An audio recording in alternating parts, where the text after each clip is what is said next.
Thank you so much, everyone. Thank you so much for joining us here today, especially on a warm summer day like this. Thanks for making the time. I'm Zung, by the way. I'm a senior partner at TPX Impact, leading our place and infrastructure practice. And I think we couldn't have timed this event any better. The King's speech yesterday outlined a number of priorities for government, and not surprisingly, energy, transport, housing, planning, those were all really big priorities for the sector.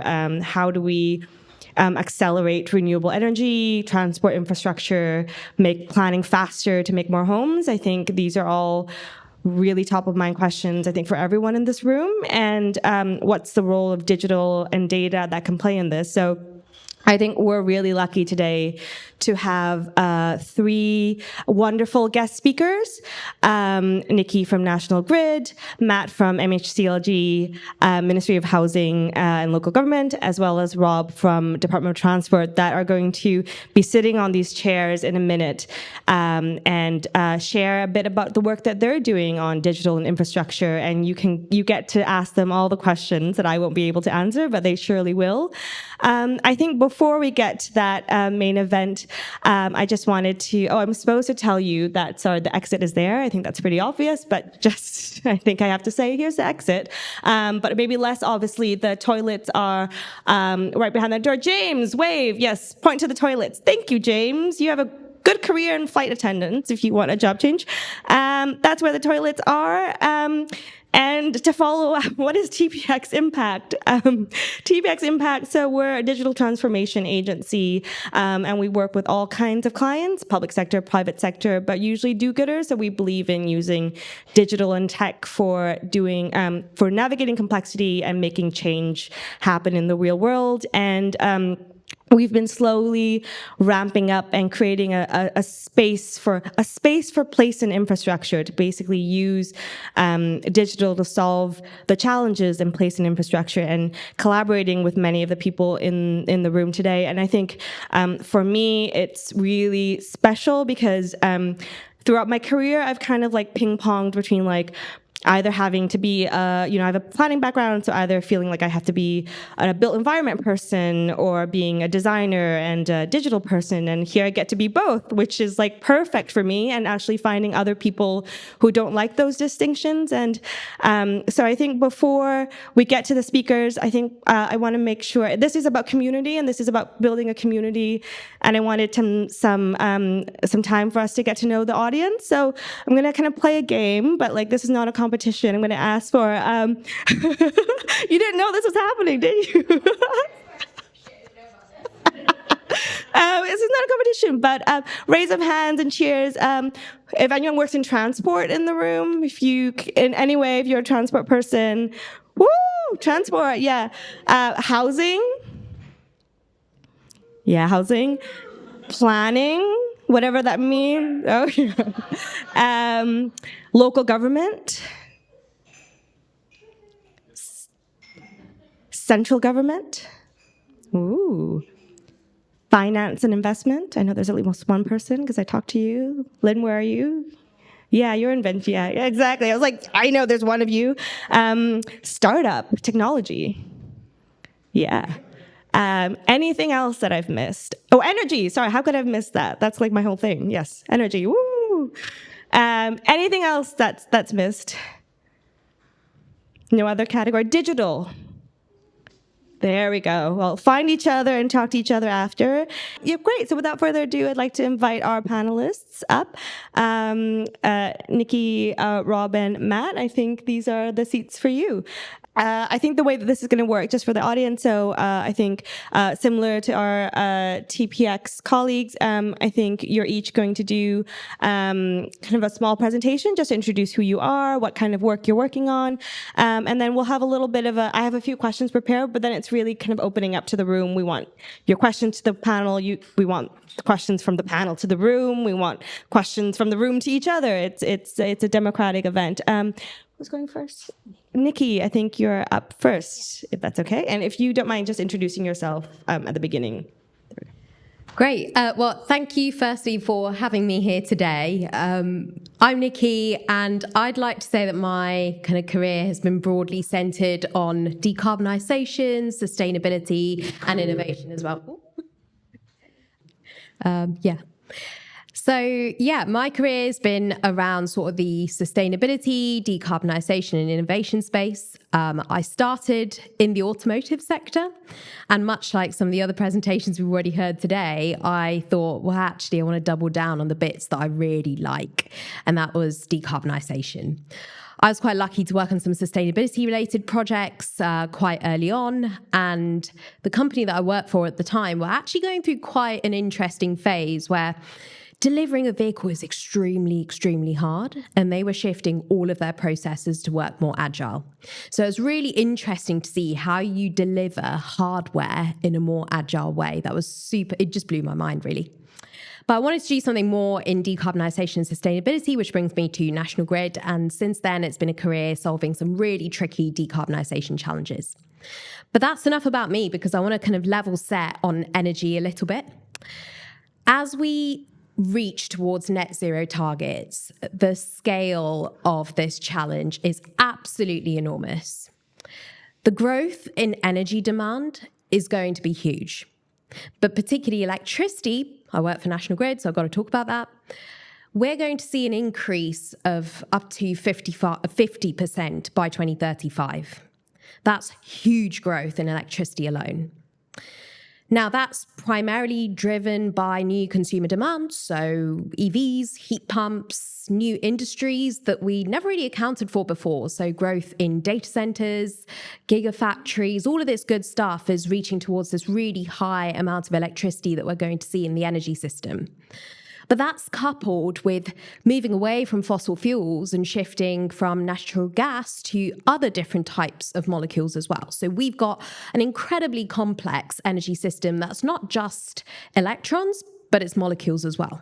And we've got to figure out how all of this works together. And place and infrastructure is going to be absolutely key to make this happen. Now, I've talked a little bit about the scale of the challenge that we've got, and really what it means in terms of infrastructure is we've got to build 5 times the amount of transmission infrastructure, transporting electrons from where it's generated into people's homes in the next sort of 7 years than what we've built in the past 30. This is forcing us to think very differently. And a lot of the narrative is around build big, build fast, build more. But really, I'd kind of challenge us all to think about how can we build transformatively? How can we build efficiently? How can we just build differently? And that's where data and digital is absolutely at the heart of everything we do. Now, National Grid's a large kind of corporate organisation, FTSE 100. You might not think it's sort of synonymous with innovation, but we're actually doing lots in this space.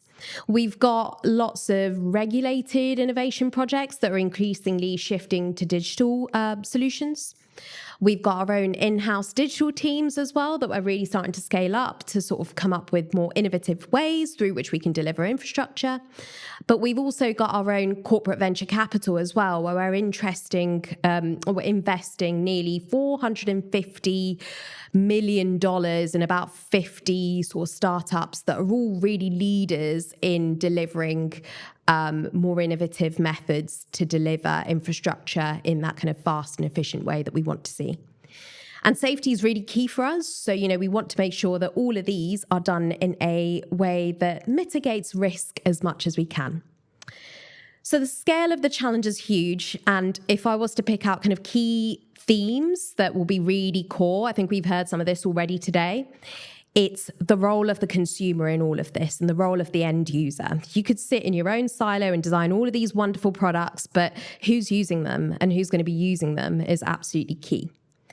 The second bit is around data transparency. You fundamentally cannot do any of this without having different layers of data all stacked on top of each other. And then finally, and this is perhaps the challenge that I'd kind of throw to all of you, is thinking about recombination innovation. What are the best practices that we can see from other sectors that we're not currently involved in that you could apply to infrastructure, place, and energy? I think I've talked enough. I shall pass over to Rob. All right. Yeah, next. Oh, there you go. You're right. I'm Rob. I'm Rob Singleton. I'm the head of planning at the Department for Transport. I'm not going to talk too much about myself. I'm a town planner. You either like me or you hate me. I don't care. I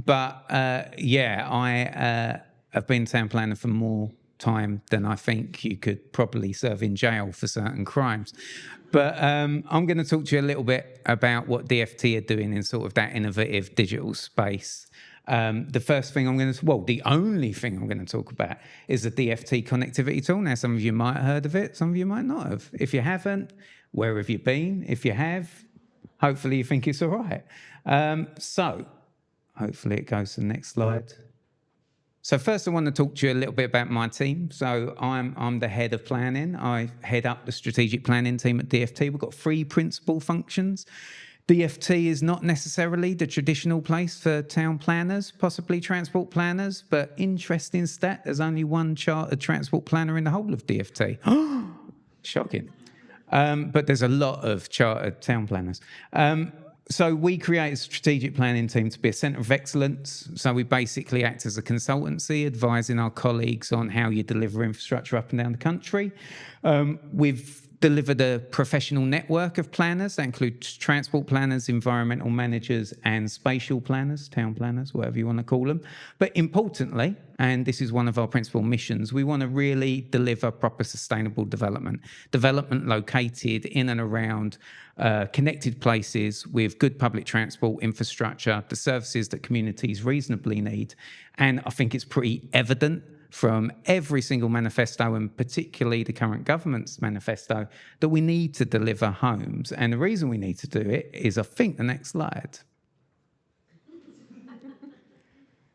So we've got a challenge in the UK. We're not delivering the homes that we need, and when we're delivering them, they're often in the wrong place. They build in car dependency. They're usually quite inefficient uses of land. Viability becomes a big problem. They're built out quite slowly. The infrastructure needed to support them doesn't necessarily get delivered. Which means we've got a number of different challenges. If we want to do things differently, if we want to build 1.5 million homes, you've got to do something different. You can't use the current system in the way it's being used.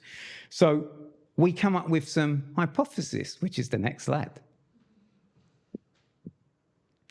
So working with now former colleagues in the Connected Places Catapult, we had some hypotheses about what a sustainable location is. One of the things that the planning system tries to do is define a point of what sustainable development is. But actually, when you start talking about what sustainable development is and how you unpick that, sustainable location seems quite intuitive, but is not really operationalized. And you see that manifest in different local planning authorities and local transport authorities. So our hypotheses were that data on connectivity could improve people's spatial and transport policy choices and decisions across national, regional and local government. That data on transport access to different land uses is often inconsistent, and that data-led approaches to this could better support the better alignment of spatial and transport planning. And so what we decided to develop was a metric of connectivity. So if you go to the next slide.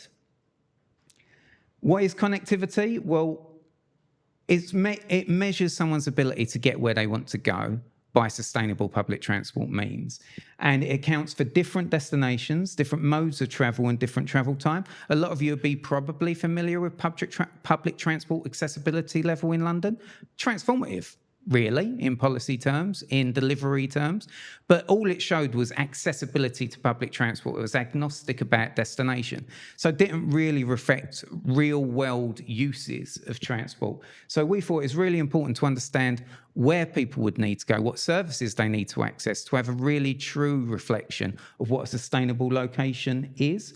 And it's an index measure which shows relative connectivity, both at a national level, but also at local authority level.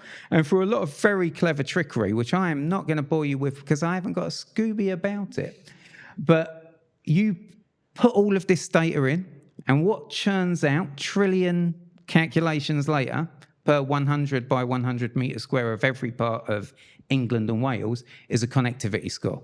The higher you are, the more connected you are, the lower you are, the least connected you are. But the value of this tool is not just in the making of it. Next slide, please. it's in its functions and how you apply that on a policy level. So you have two functions on the connectivity tool. And as you can see on that left, right, it don't matter. You're there, I'm here. Either way, it's one of the two. The bit that's colourful, right, whether it's on your left or your right, is a visual expression of a heat map of relative connectivity up and down the country. The warmer the colour, the richer the colour, the more connected you are, the colder the colour, the least connected you are. This is very useful in spatial terms. It's a spatial expression of connectivity, but it allows users to view the overall connectivity as a score, but it can also break it down by destination. So if you're an education provider, you can see how connected that area is to just education, and then you can disaggregate that by mode of transport, public transport, walking or cycling, and we even put driving in there, but you have to toggle it on because it is about sustainable transport. But it also allows users to view the routes which contribute most to the connectivity score. So you see those little orangey and greeny lines, those are the walk-in and public transport routes. Those little white dots are the destinations that contribute most critically to the connectivity score. But not happy with that, we also bunged in a propositional tool. So there's a reality in this country that you're not always going to be able to build around your transport hubs. It's just not going to happen. You are going to have to build in other locations that aren't major cities and stuff like that. So we needed to come up with a way in which you could acknowledge the fact that there are rural constraints or there's constraints elsewhere outside of London and major urban conurbations, and give them the ability to plan for the infrastructure needed to make that location more sustainable. So the propositional tool does exactly what it says on the tin. You can program in new transport interventions and understand what effect that has to the connectivity score of an area. Next slide, please. Why is this valuable? That's what I should have said before. Next slide. That would have been smoother. But what do we want to do? Well, look, we're going to publish this connectivity tool, hopefully, fingers crossed, subject to ministerial agreement. Always get the caveats in. For use by all local planning and transport authorities in planning for development and transport infrastructure needed to support it. It's all with the view to locate development in the areas that are most sustainable or can be made most sustainable and build at higher densities. We want to build around transport hubs, obviously. Again, prioritising brownfield development. Again, prioritising densities. And if you listen to the Chancellor's speech, planning is kind of a bedrock of the economic plan. We want to embed the tool in national and local planning policy. PTAL, its value was the fact that it was in the London plan. Without it being in the London plan, you wouldn't have got transformative regeneration outside, particularly in the suburbs. I used to work for Enfield, I know. And we want to empower local plan makers and decision takers to do things differently and better. And you can do that at a national level. You can really give them the tools that they need and access it so they don't have to. This is about saving time, saving money, and securing better outcomes. And ultimately, one day, when there's a statue of me somewhere, we might achieve sustainable patterns of development. But that's me done. Drop the microphone. I'm Matt. I work at, next slide, please. Ministry for Housing, Communities and Local Government. And I'm here to talk about... The next slide. Yeah, sorry. The digital planning program that we're running there, but specifically about, hey, planning, everyone's topic of the hour. It's so hot right now. We've got 2 talks on it. I want to reflect a bit on what we've been doing, but also how we've been doing it in Ministry for Housing, Communities, Local Government. I think there's some interesting stories and interesting learnings we've got from the past 3 years that might be useful across other programs and kind of also show the evolution of things from our perspective. So we started looking at really the second problem from the Chancellor here around planning being blamed for restricting development, so the development management side of things, and with a really clear challenge, which is around invalid planning applications. So this semi-analog system that was designed really for paper maps in 1947 and that you all know about, and I don't need to go into too much detail on, creates a few challenges. And when we come to this question around invalidity, this example on the left-hand side is a site location plan, and I will give a free drink to anyone who can tell me why this particular site location plan is invalid. Go on, Robin.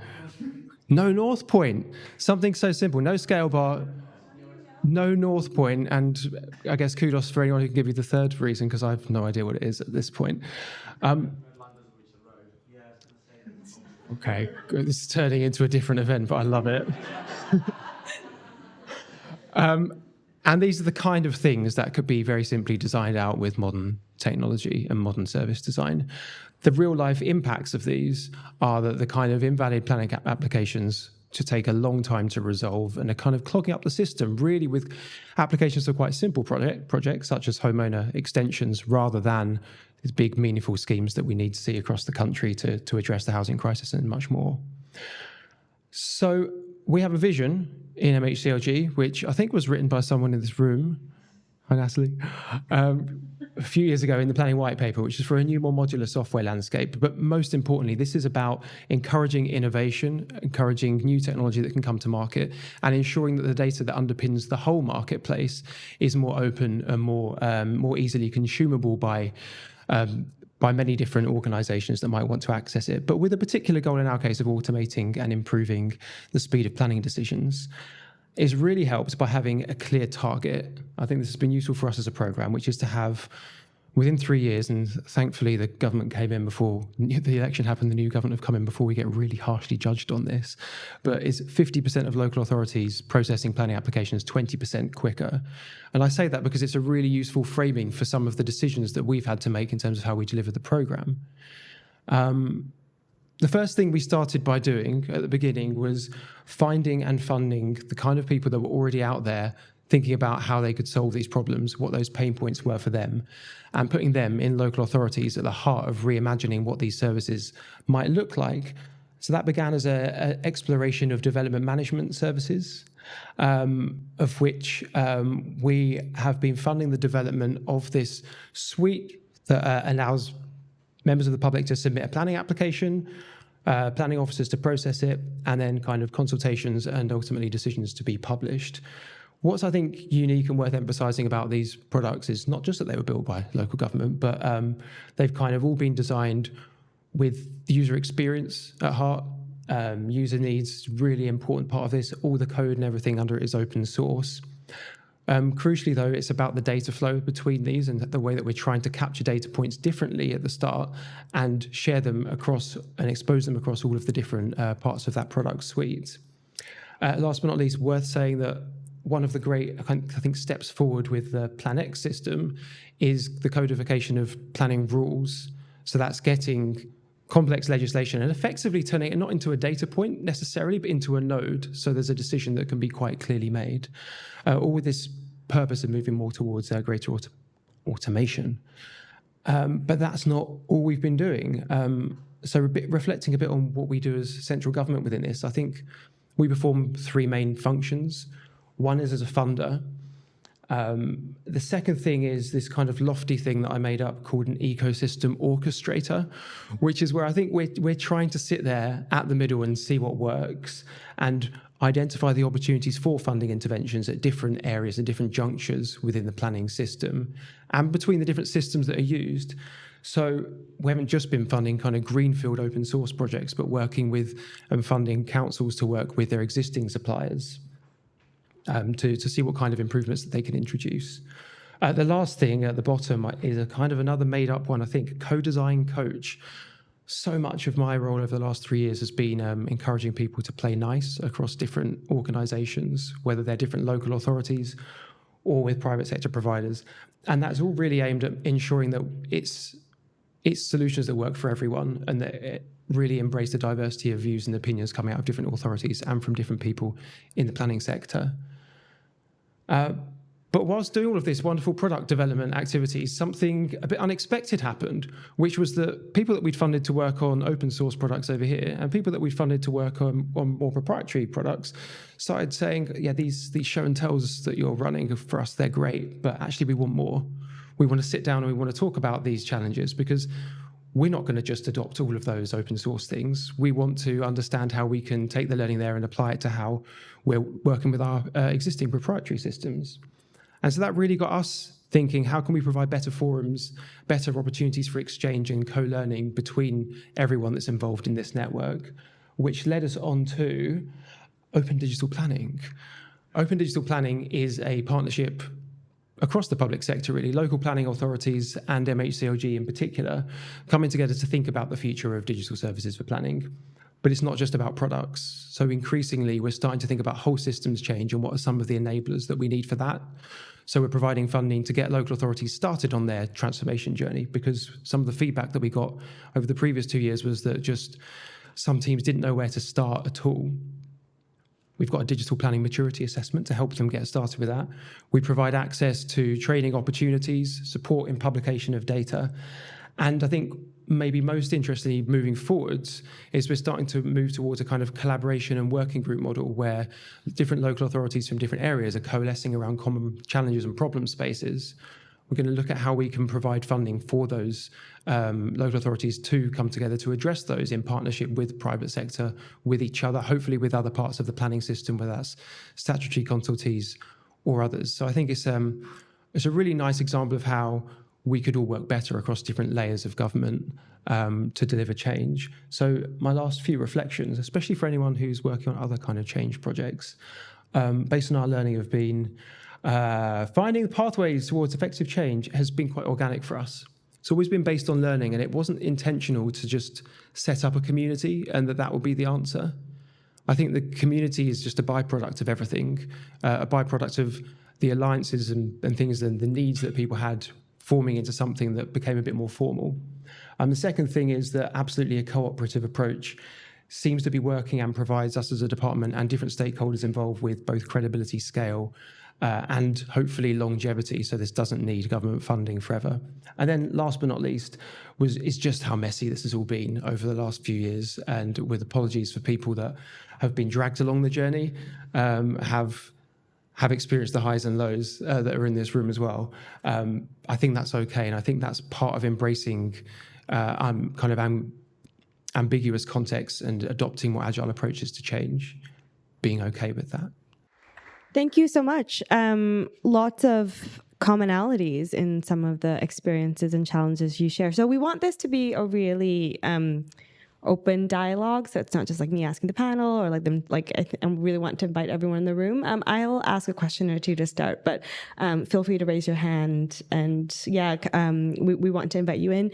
So I think the first thing I wanted to ask is, I think all three of you are working at this intersection between infrastructure, which I've been in both infrastructure and digital, and they're very culturally different, and I think rightfully so, because the time scales and focus is very different. Like, infrastructure is slow, and because the risks are so big, there's a lot of focus in that sector, in our sector, about kind of risk management, mitigation, having plans, and like a lot of what we're assessed against is like how well have we followed the plans that we set out maybe 10 years ago. And I think digital is a really different field. And we Matt, you use the word agile. Digital people like to say agile a lot, and that kind of, you can paraphrase that to mean like we don't know what we're doing in 3 weeks from now. We'll figure it out as we go. And what's been your experience, and policy as well? Like, what's been your experience trying to bring those worlds together? What has been successful or not?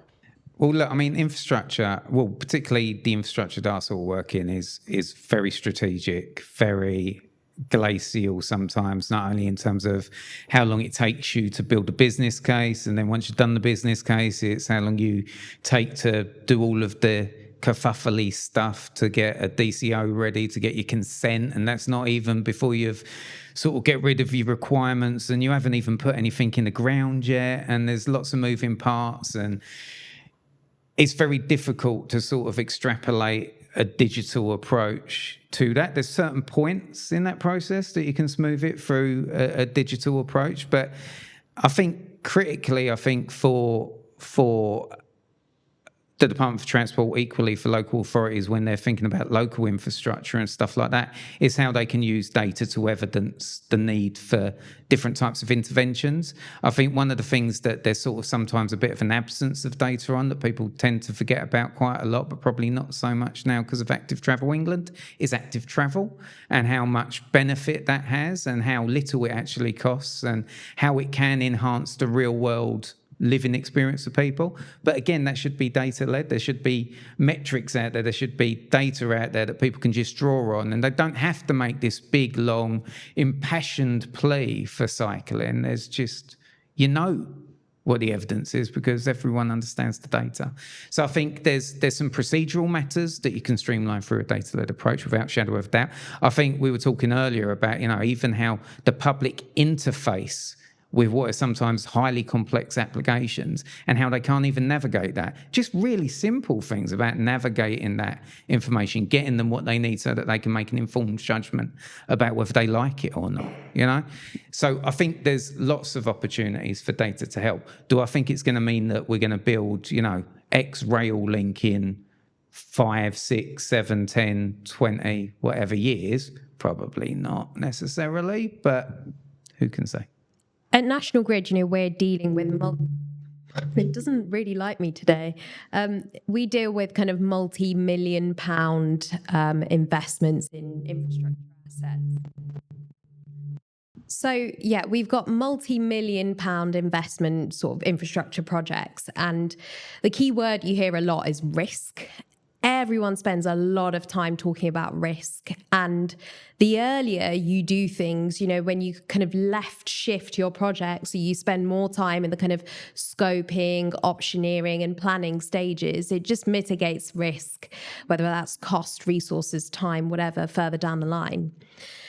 As soon as you add kind of digital products in the mix, suddenly that risk just feels extremely elevated for some reason, because this is new, this is different, and it's not the way that we've always done things. So in my kind of previous role at National Grid, we were working with startup technologies and trying to bring these into sort of National Grid's core operations. And one of the technologies that we, tried to sort of use was around sort of satellite visualization, right? And it basically stacks different layers of data to help you sort of visualize your route planning, for instance, or planning operational activities, whether that's kind of maintenance, vegetation management, biodiversity net gain. There's a whole raft of things that came with it. The benefits were super clear. But the reticence to try new digital solutions is really strong because it involves wholesale change of processes, tapping into different data inputs. And balancing this can be really hard for someone that's just trying to find a better way to do things. I found the way to sort of tackle this, and this really runs through the sort of ethos of National Grid Partners, is creating sandboxed environments where it's okay to fail fast. So we came up with a proof of concept that was only around kind of 6 weeks, managed to find sort of a couple of early use cases, because startup technologies, they'll sell you the world. They'll say that their technology can be used for about 100 different problems. But picking the 1 or 2 winners is really important. So we really doubled down on those 1 or 2 winners, created this kind of 6-week-long, £20,000 sort of low-cost proof of concept, deployed the technology, brought the startup in, worked with our in-house digital teams, worked with the field-based staff that are actually going to be the ones using this platform, and really built a solution that just worked. Now, we didn't use it for the 100 use cases at the start, but I think that's a really clear example of, how you can create that sort of environment where failing is okay. And when it works for even 1 or 2 of those use cases, you've managed to convince a lot of quite powerful stakeholders that this is worth something. So, you kind of building consensus, you're gaining momentum, and that builds that appetite that you can do more. And the risk is actually worth taking on as long as you kind of control it. I'll come out quickly, just from a slightly different angle.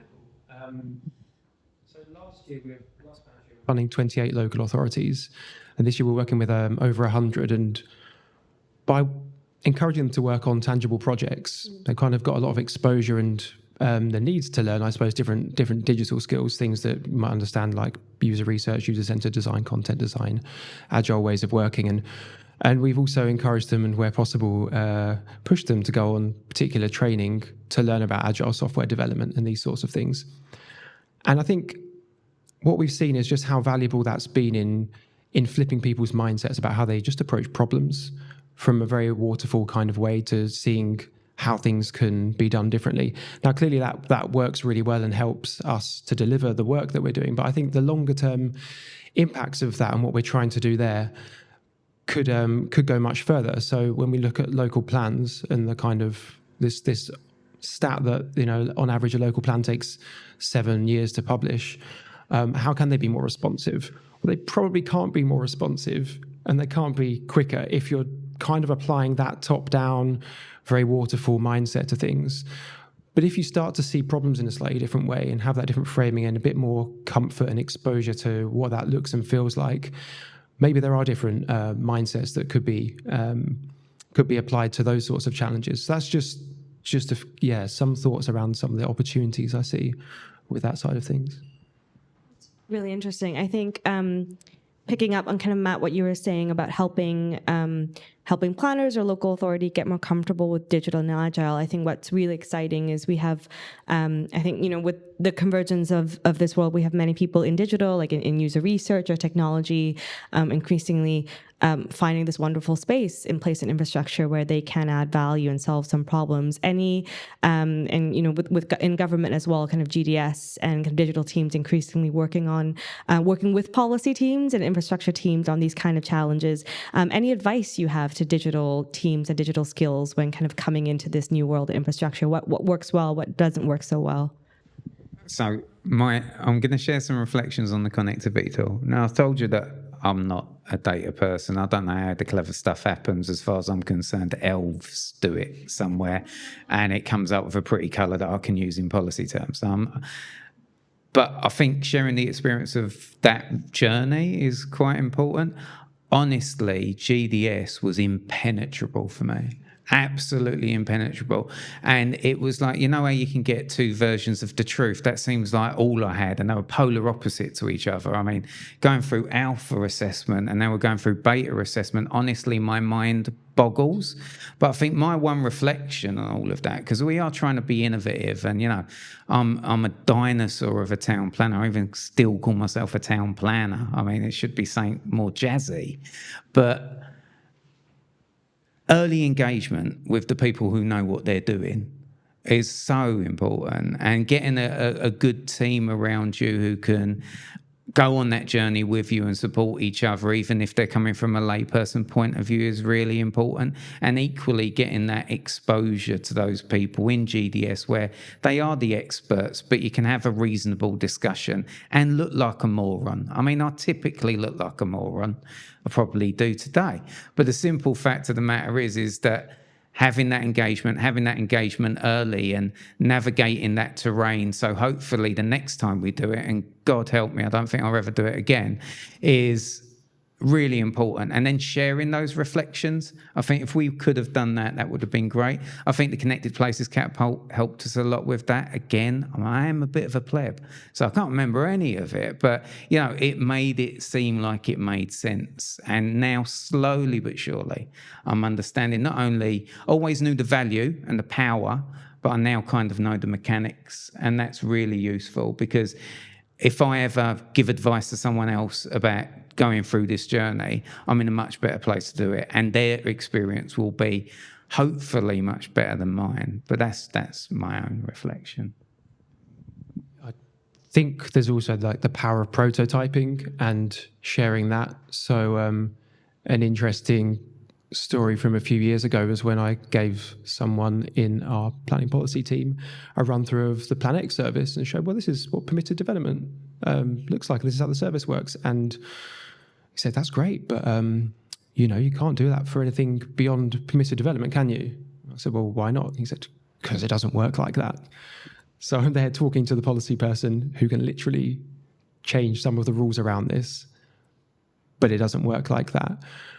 Having a platform or something, and it doesn't have to be something maybe as high fidelity as we had, that enables you to start that conversation, though, I think has been really helpful for us. So now where we are getting to is, well, we have a kind of a rules engine that enables people to design these sorts of services. Maybe there are other areas like design codes that could be put into that. Maybe we can start to talk about what local policy looks like, and councils are, as usual, way ahead of us in central government, and they're already prototyping some of those things, which is great to see. Completely concur with what Rob and Matt have said. I guess the final point is to say, you know, adopt immersive experiences. whether it's the kind of problem scoping stage where you're trying to identify what challenge it is that you're trying to tackle, really immerse yourself in what the problem actually is, because it makes life a lot easier sort of much later on. And then immerse yourself when you're testing the project or the product as well. So one of the examples that we had was trying to use a digital solution to replace pen and paper checklists, basically. We use kind of lots and lots of different surveying processes, typically quite old school, on pen and paper. It's sort of a guy or a girl in PPE out in the field, trying to make notes. It takes a lot of time. You don't really get to do as many routes as you would have liked. And we looked at kind of different ways of digitalizing surveys, right? Seems quite simple. We spent ages, about 6 weeks, working with the startup, trying to scope out the problem. We developed a kind of surveying solution that we thought would work. It wasn't until I got my PPE on and kind of walked the line, the kind of, towers and the kind of overhead lines with some of our field-based staff, when it just spat out a whole world of problems, right? So firstly, it was really tricky to walk around with a ginormous iPad trying to take videos of some of the assets that we needed them to, as they're trying to navigate kind of, an area that is quite wooded maybe, that has lots of obstacles in the way. There's kind of safety implications. They're looking out for things. They're constantly scanning their environment. And actually none of this we really found through sitting in a kind of meeting room, collaborating, or on Teams, right? It took us actually being there in that wooded area, trying to navigate quite a wet, horrible day and all the sludge that we were walking on, to try and figure out how we're going to survey this line with this digital solution. Now, why was pen and paper better? Well, it was because they'd go around, they'd take their surroundings in, they'd come back to their van, and then they'd start making notes there. But the whole point of this digital solution was that you took pictures and videos along the way. It just didn't work. But the good thing is, ultimately, we did test it out because we worked with these people to build processes around it and say, okay, well, what would work for you that would enable you to use the solution in a safe way? They all saw the value in it, but it's about actually creating some of the fringe processes that would sort of enable them to, make this a solution that they're going to use in the long run. So really kind of those immersive experiences at every stage is just super important, because it just makes life a hell of a lot easier on later in the process. Thank you. Test, test, test. Become close to your user. I think we have time for maybe a few questions from the audience. I don't know if anyone has a burning question. Oh, thank you. Yeah.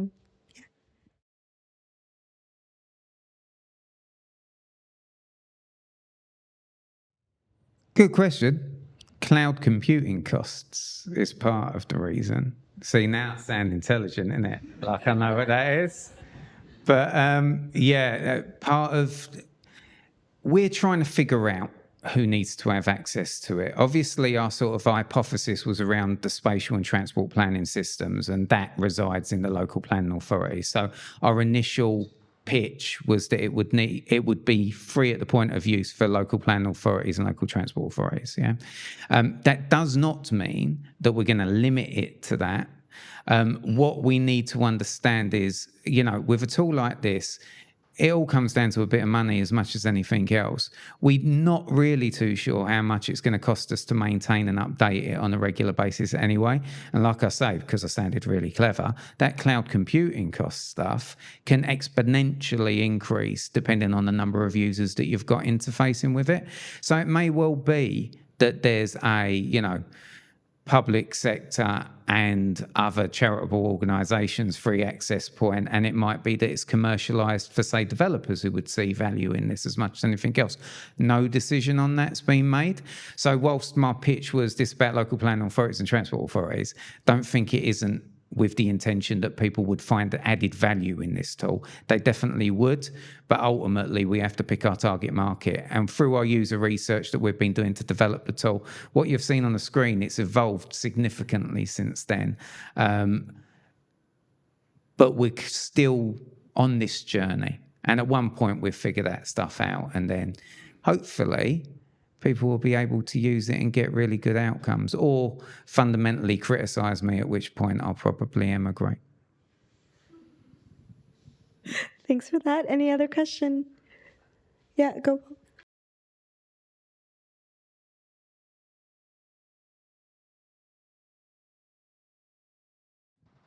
I mean, I don't mind taking it. I mean, I think the connectivity tool tries to kind of do a bit of that. So, it's one of the hypotheses that underpin it is how do we better align the spatial and transport planning systems? At the minute, they're totally misaligned. They're misaligned legislatively as much as practically. So they're on different cycles anyway. So I think there's a bit of policy work to do in how you better align them. I also think that you do sometimes have siloed professions. I know this isn't a data-based answer. This is more of a governance type or structural discussion. But I think there is a bit of siloing. Transport infrastructure, when you talk to a transport planner or a highways engineer or stuff like that, it tends to be infrastructure for infrastructure's sake rather than the spatial implications. So we all know that, not only do spatial choices have implications for how we travel, but transport policy decisions have different outcomes for spatial outcomes. So we need to get the suite of policy that we've got to better align and speak to each other. So there's that commonality over the top of it. And then I think on that data point, I think the connectivity tool is one way in which you're trying to basically get a load of land use data with a load of transport data and come up with something that people can meaningfully use, which hopefully then translates across both systems, which then they can use in different ways, but ways that pull in the same direction. So I think that's what kind of the connectivity tool's trying to do. And I think on a wider issue, there is a role for central government about what data sets are available to local authorities to use in how they shape their local plans and their local transport plans. And like I say, again, it's about giving them access to that data so they can use it in the most pragmatic and useful way. That's fully answered your question, but that's about as much as I've got. I think that for me is the main point, that this is a machinery of government and a policy question as much as anything else. So like one example, biodiversity net gain, led out of DEFRA, who published some lovely spreadsheets for planning application data on biodiversity net gain. In DLUC, we're talking about JSON data standards and we're just not quite having that consistent enough vision. And that's just one small example. You could extrapolate that out to different policy areas, different departments that just have different cultures and approaches and levels of maturity for some of these things.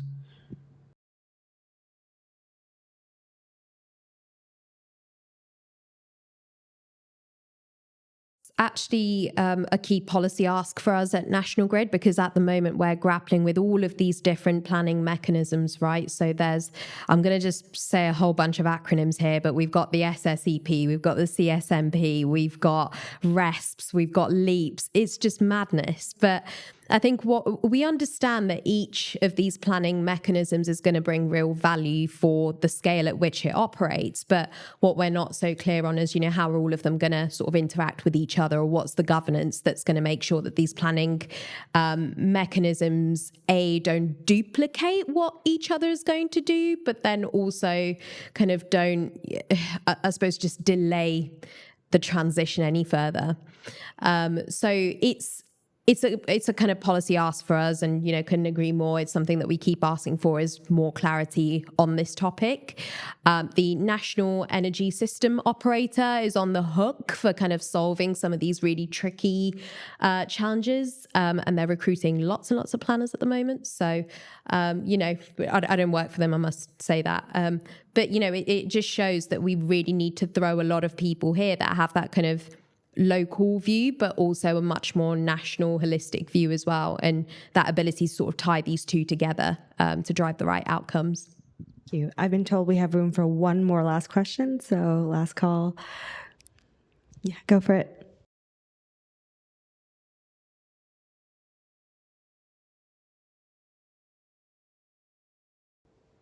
So no one's going to understand the local challenges quite as well as the local authorities, or the local sort of planning mechanisms in place, right? So kind of there's almost a top-down approach that the national kind of planning mechanisms will give you, but then there's also a bottom-up approach. We have this at National Grid as well, right? Because we're dealing with a lot of government targets that we've got to reach, a lot of political ambition in the electricity system and decarbonising that.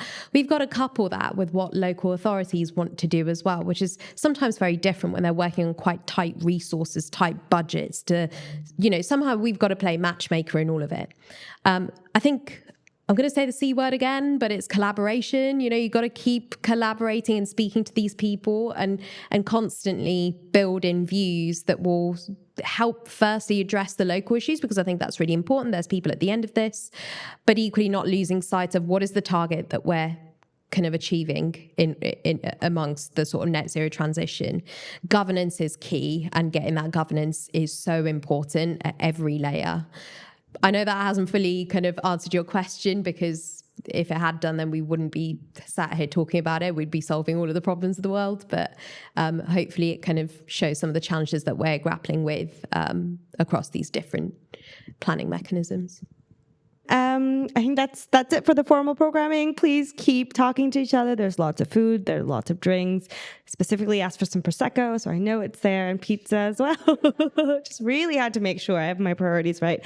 I know you wouldn't tell, but I'm an introvert, so I think sometimes mingling at these networking events can be really awkward. So I'm going to ask from people at TPX to raise their hands. They're going to be your safe space. Come talk to us. There's Steph. Hi, Steph. Jessica, Natalie, Jen, Hannah, Clarissa, Paul. Come talk to them. They're lovely people. All right. Cheers. Thanks, everyone.